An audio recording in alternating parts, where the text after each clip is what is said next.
I just wanted to say I get the special privilege of getting to know the pastors all a little bit better than most of you probably, and it's really been a great year, like you said. I'll be reading Hebrews 10, verses 19 through 25. If you'd like to follow along, it's on page 1873 in the Red Pew Bibles. My heading says, A Call to Persevere. Therefore, brothers, since we have confidence to enter the most holy place by the blood of Jesus, by a new and living way, opened for us through the curtain, that is, his body, and since we have a great priest over the house of God, let us draw near to God with a sincere heart in full assurance of faith, having our hearts sprinkled to cleanse us from a guilty conscience, and having our bodies washed with pure water. Let us hold unswervingly to the hope we profess, for he who has promised is faithful. And let us consider how we may spur one another on toward love and good deeds. Let us not give up meeting together, as some are in the habit of doing, but let us encourage one another, and all the more as you see the day approaching. Oops.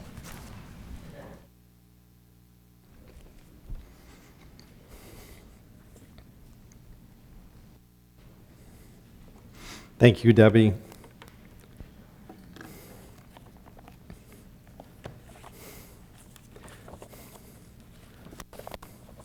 Well, she mentioned in the beginning that this is, like in her own Bible, was saying a call to perseverance.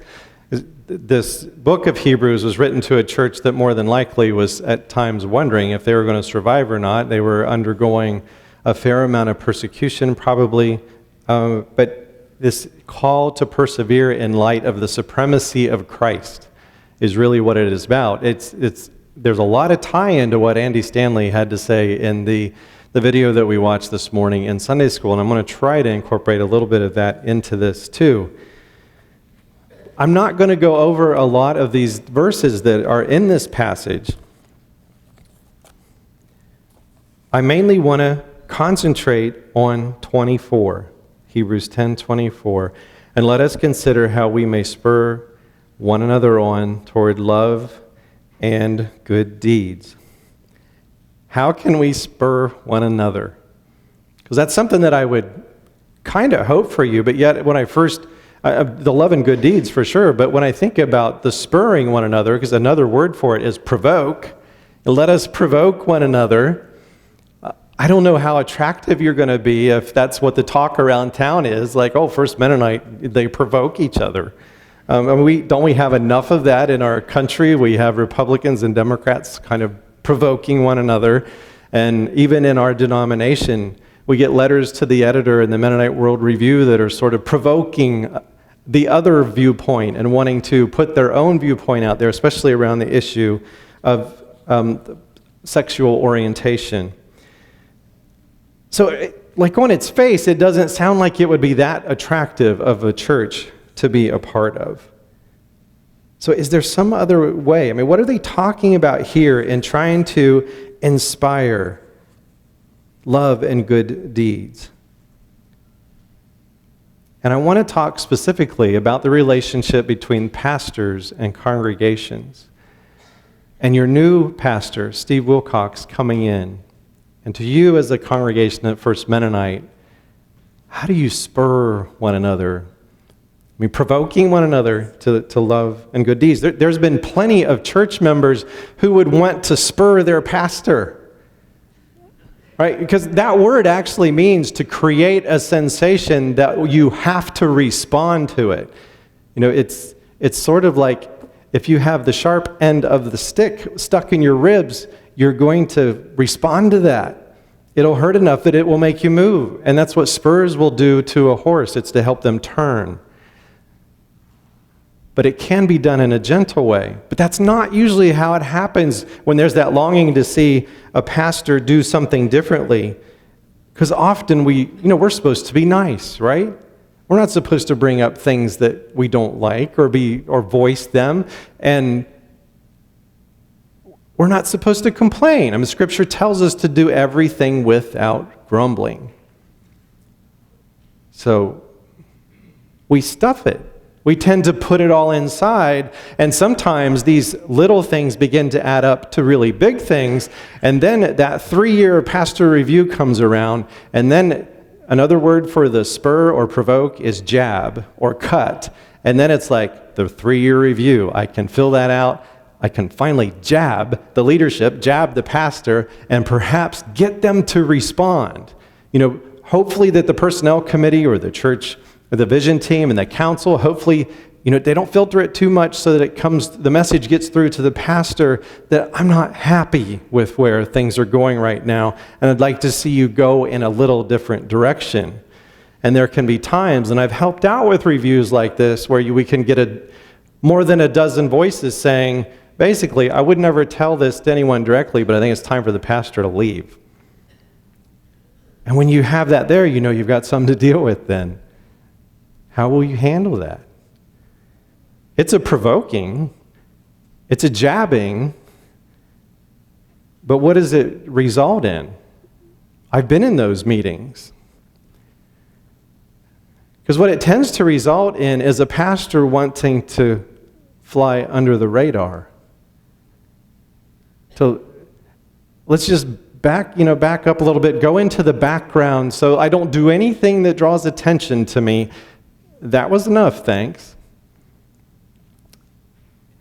It's not promoting or getting that response from the pastor to love and good deeds. And the word for the good deeds means that it's like when you see somebody do something that is inspiring,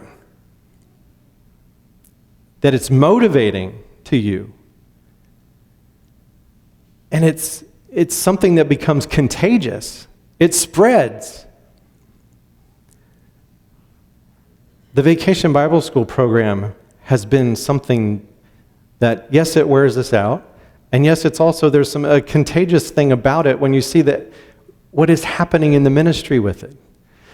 And when all of our kids are here, there's something contagious about the way in which we see people working with them, or the way in which we care for one another. If you receive a card from somebody that is out of a heart of love and trying to encourage you, sometimes it ends up being something that you catch on to yourself and you do that act for someone else, that you encourage another person.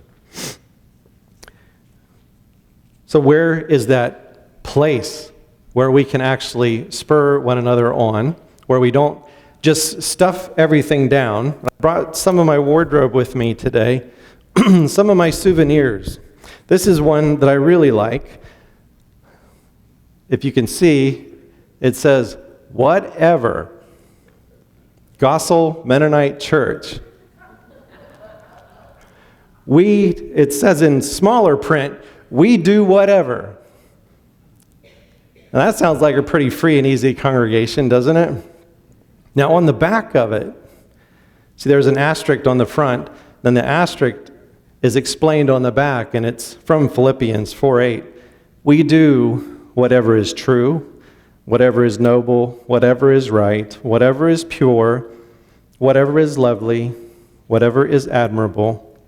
If anything is excellent or praiseworthy, think about such things. But I guarantee you wear this shirt around, people see that whatever, and the Mennonite church under it, and it's intriguing. Like, what kind of a place is that? But I bring that to you because, again, we're encouraged to think on these things that are true, noble, right, and pure. If there's anything that's that's admirable, anything excellent or praiseworthy, think on those things. Well, what if you feel like there's something going on that you're not sure is very praiseworthy? Can you speak of it? I mean, where do you speak of that? So here's another shirt that I really like. It's First Mennonite Church here in Halstead. On the back of it, it says a lot about who you are. Prayer, Jesus, music, service, salvation, mission, peace, outreach, worship, community, discernment, hospitality, the Bible study. Bible study is probably going together. Care, nurturing, fellowship, stewardship, vision, And then those three guiding words that are in all of the council meetings: to embrace, to engage, and to expand. Those are all really good things to strive for. But what if we're off our direction on these? What if our talk all of a sudden isn't representing this? Or what if somehow our witness isn't living up to this? What do we do? Because here's my last shirt. Well, I want to wait before I show you that. Dan, is it possible to show that one slide that's my riddle? How many of you know what this is? Okay, there's a few of you that have seen it before. Anybody figured this riddle out?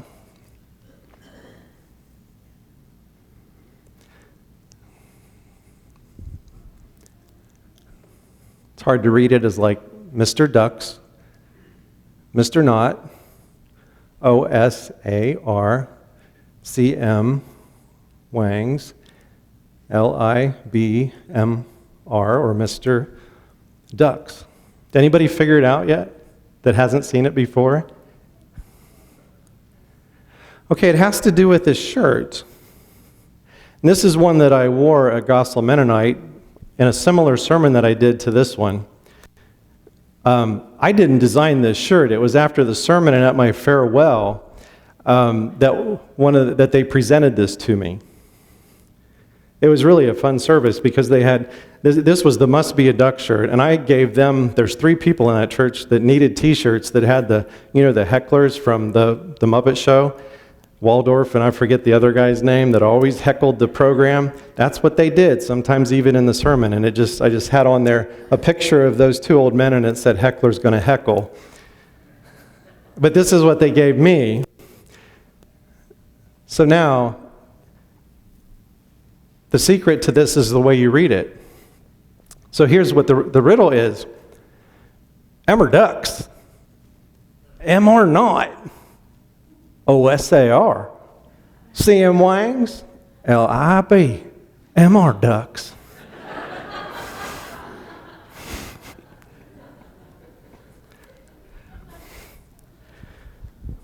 So that's what the shirt is talking about, that it must be a duck.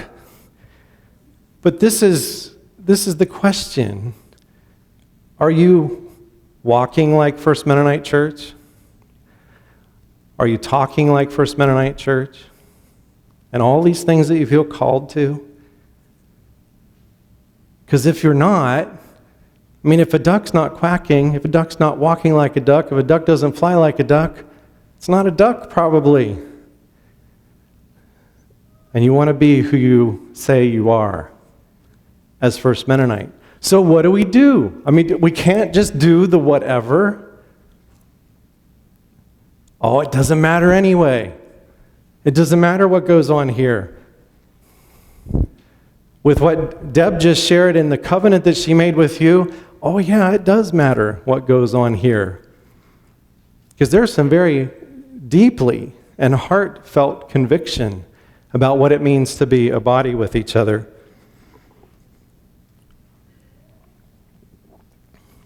So how may we spur one another onto good deeds in situations or maybe there's some things that aren't going so well? Well, I would say we get proactive about it.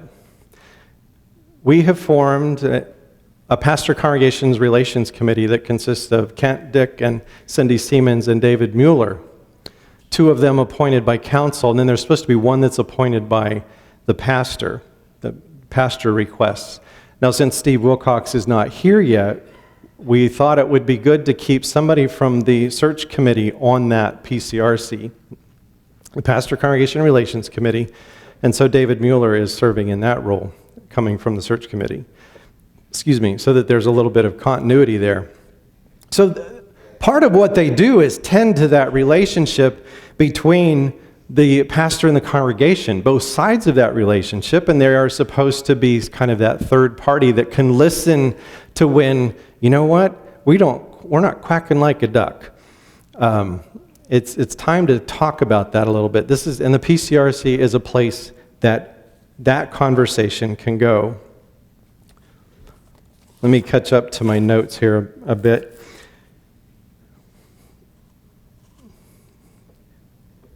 When we find that we are not living up to what's on the back of that shirt, the First Mennonite shirt, or even the gospel one,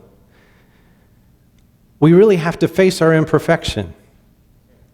But we have to have a way to face it together. Because would you agree that there is hardly anything lonelier than facing your own mistakes and failures or shortcomings by yourself?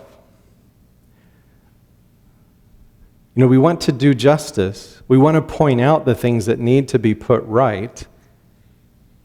But we also need to love mercy, and we have to have people around us who can bring mercy along with truth. I saw a really great illustration of this. It's just a picture of a bird, another bird example. And underneath the bird, the caption, it read, "The problem with the right wing and the left wing is that they are attached to the same bird." Can you imagine what our government would look like if they would ask the question that Andy Stanley was talking about in describing Jesus' example of leadership? What can I do to help? Can you imagine the leaders of the Senate, the Democrats and the Republicans coming to each other and saying, "What can I do to help?" It would change our government for certain. And we don't need to face the imperfections alone, but we do really all need to come with that attitude of what can I do to help? I'm going to try to illustrate more of what the PCRC is and does in the newsletter, but I want to point out some pitfalls about when we do want to talk about tough things or feel like we need to, and there's 3 of them that I want to highlight.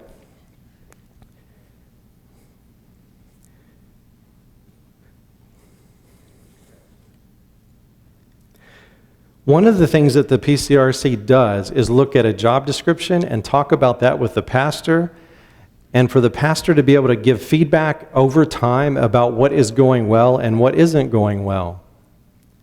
Where they're having life-giving experience or where they're having life-draining experiences. And that can help us with our expectations versus our expectancy.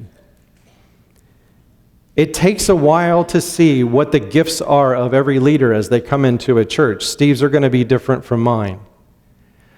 We don't all do everything well. We all have a blind side that we struggle with. Any leader does. Part of the PCRC's work is to help kind of track that. Where is Steve naturally gifted? Where are things that maybe he sets some goals of how he would like to improve things? And where it becomes clear that there's some parts that are not life-giving that really it'd be nice if somebody else could take that part. What are the other gifts in the church? Where are the people who are saying, well, what can I do to help? I'm kind of gifted in that area. That can make a church work really well.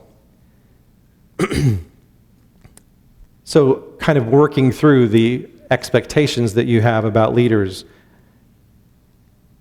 while you're cultivating an attitude of expectancy of things that you didn't see, gifts that you don't see in one another or gifts that you don't see in one of your pastors. But to see them emerge is a very fun and exciting thing to see happen.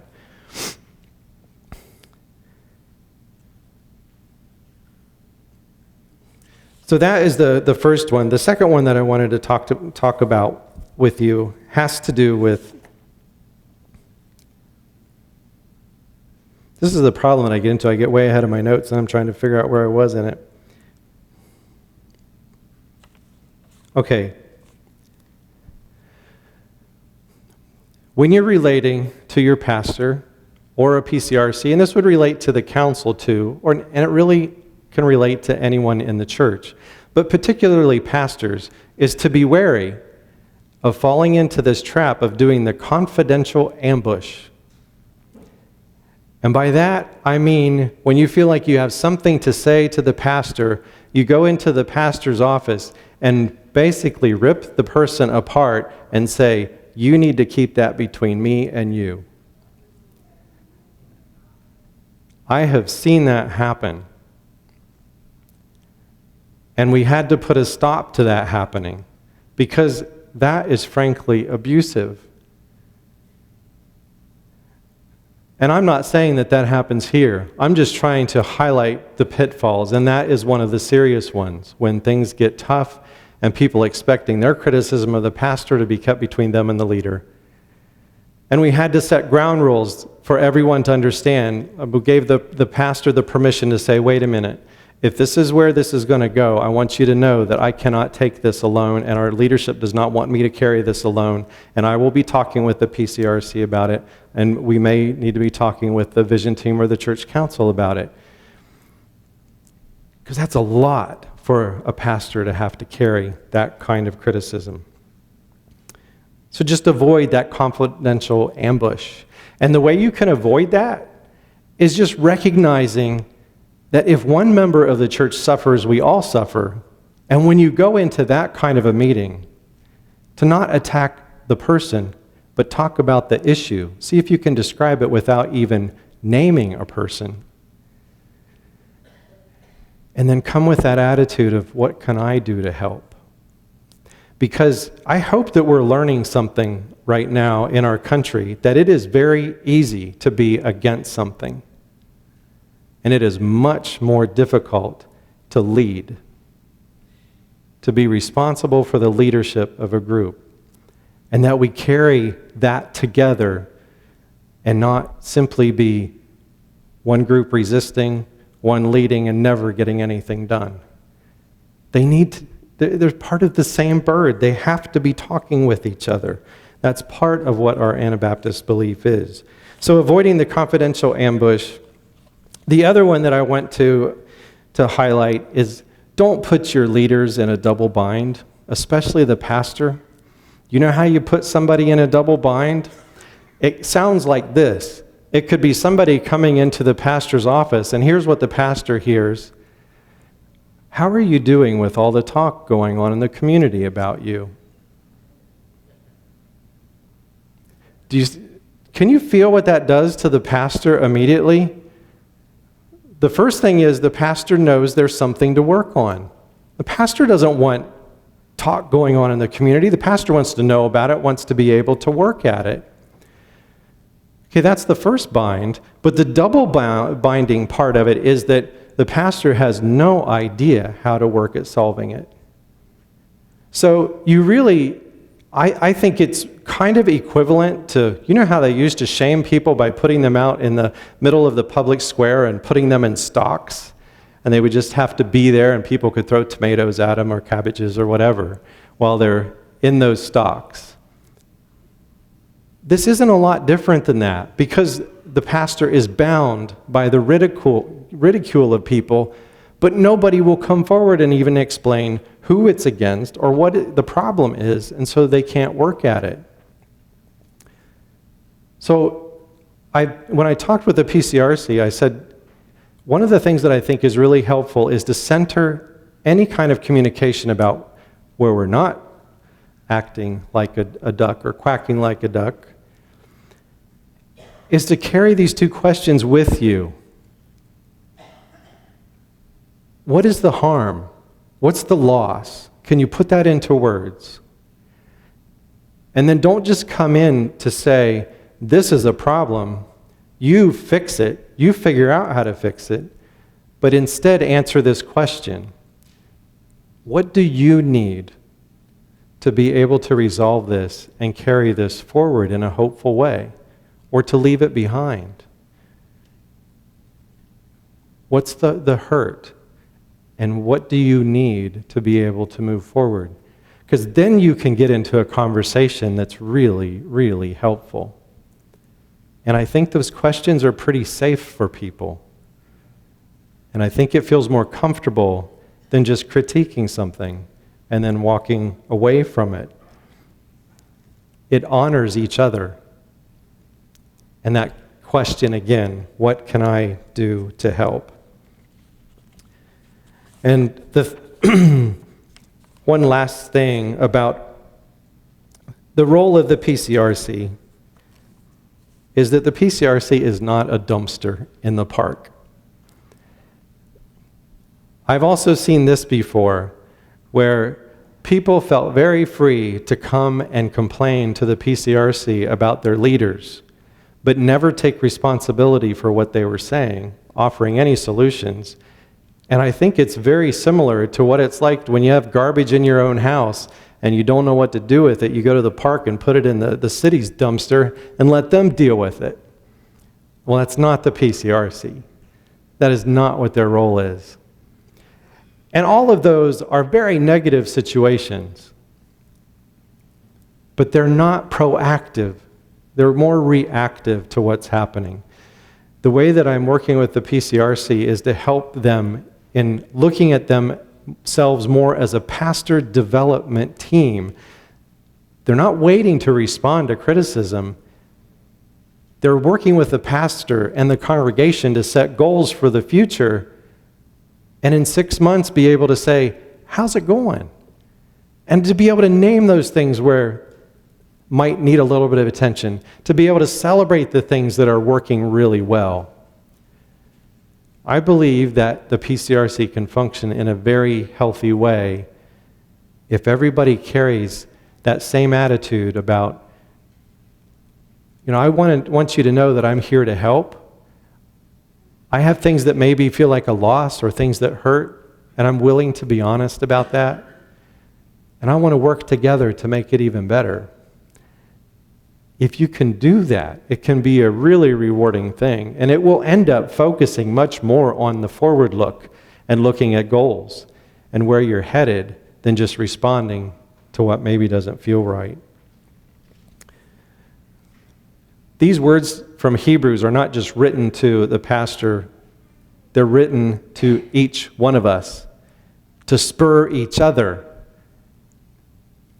And the word for consider, like in most translations, it says, consider how you can spur one another to good works. But in the Greek, it's a little different than that. It's actually consider the person. And what do you see in the person that they could do that would be very good works that would be inspiring? It's like calling out the gifts of each individual. I like the way John Piper talked about this passage. He said it's really calling us to be anthropologists, to study each person in the congregation, to really look for that spark inside of them and encourage them to use it. Deb had that as one of her lines of covenant, to try to call out the gifts of every person. Where's the spark that you see in other individuals that can be called out, that becomes acts of love and good deeds that become inspiring? Now that sounds different, doesn't it? If First Mennonite was known in the community as, you know what? This is a place that helped me figure out what God's gifts to me are and how I can use them. And I get to be a part of helping other people do that. And we keep doing things that don't always work. But we keep talking about how we can make it better. Because we're in this together. Right wing, left wing, no matter what, we're all part of the same bird. We're all the same duck. We're all the same First Mennonite church that's trying to strive for those ideals that are on the back of that t-shirt. If that can be carried forward from here, I do believe you will spur one another on to good deeds that are inspiring to each other here and inspiring to the community. And then I'll work to try to get this written into a form that you can refer to it a little bit more in the newsletter. So make your aim to consider others, to study them, and to know them. Figure them out. Look for their gifts and their talent. And see how then you can stimulate them to use that gift so that it can be inspiring and motivating to others. Because I think that's where the church finds its freedom. Because I don't believe that people need to be motivated. They need to be free. And when we can identify those sparks of life in individuals where God has gifted them, I believe they find freedom in it, even if it's something they were terrified to ever try in the beginning. God tends to work that way, calling us into things, using gifts we didn't even know were there, but somebody else saw it. Somebody else was observing this gift and pointed it out.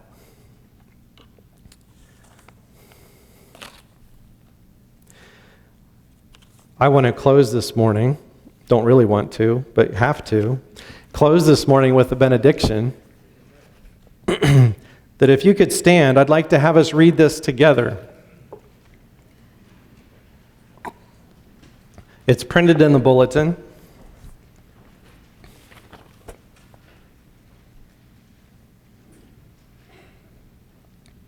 I guess we were supposed to sing first, weren't we?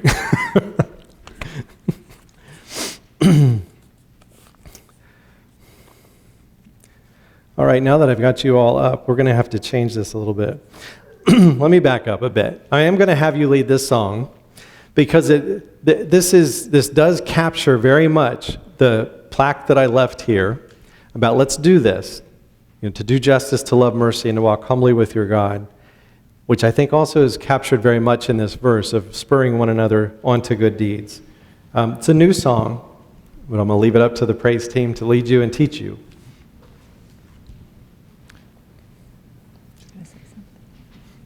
Let's sit again to sing this song. It's called We Are Called, and I have to admit that we just learned this within the last couple days, actually.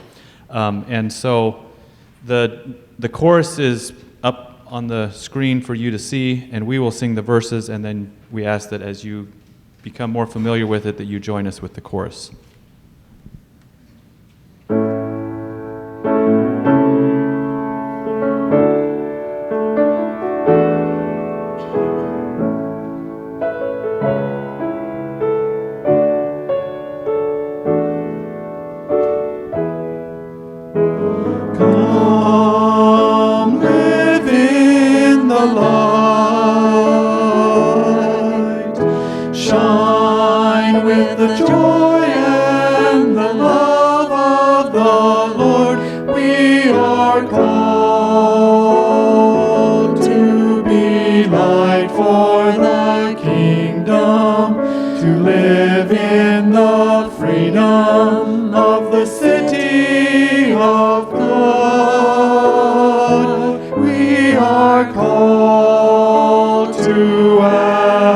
Justice.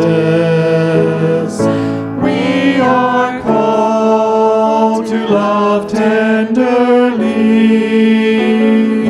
We are called to serve one another, to walk humbly with God.